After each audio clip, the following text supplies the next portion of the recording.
Trigger upgrade. This is the original PCC that I built, and I'm going to replace the Mil-Spec Trigger with a Timney PCC trigger. I ended up getting this one right here. It is a flat PCC trigger. Pull weight of the existing one and then replace it, and then do the same with the Timney. And I'll measure the trigger weight, but more importantly, notice the reset. The reset is kind of sloppy and clunky. It's a standard Mil-Spec 2 stage trigger. So again, watch the reset. It's kind of clunky. And you can actually hear it going, clicking back, and it sends a kind of a thump as it resets. Okay. So I got this Wheeler trigger pull scale. So the Mil-Spec trigger, I'm going to test it a couple of times. So here is the first pull. And it looks like it was 5.5 pounds.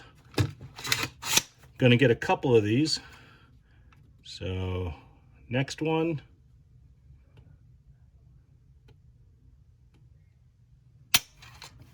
And second one's 5.5 pounds.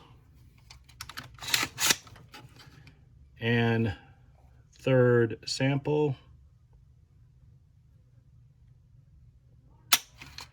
And the third one looks to be about 5.5 pounds as well. So I'm going to go ahead and replace the trigger. There's several videos showing how to install a trigger, so I'm not going to go through the installation. Okay, so I have removed my, not my pistol guard, but my grip. And that's a California thing. Sorry, guys.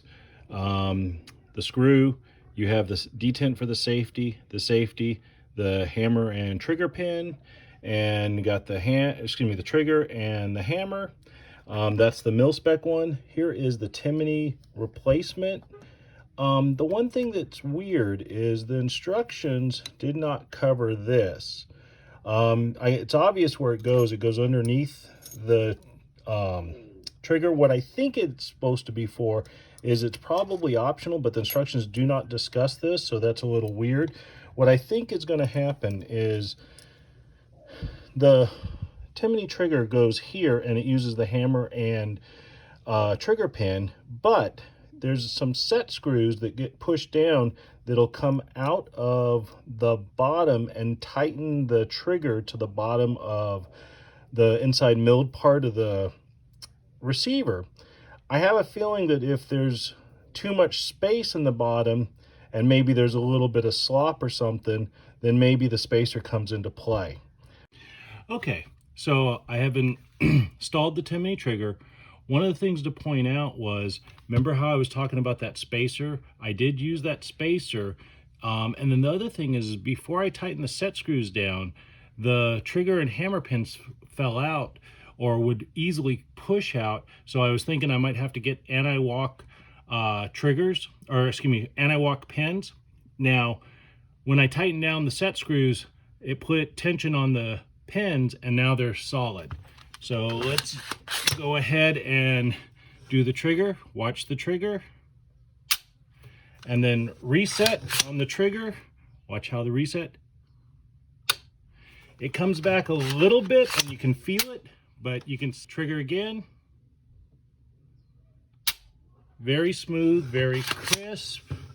Reset. And again, very smooth and very clear. Trigger weight pull of the Timney, and I'm going to slowly pull it back. And this is a little over 3 pounds.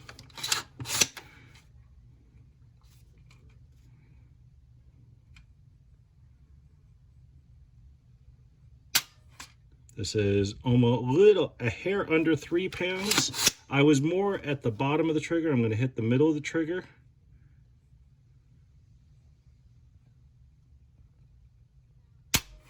And this is about 3 1/4, almost 3 1/2.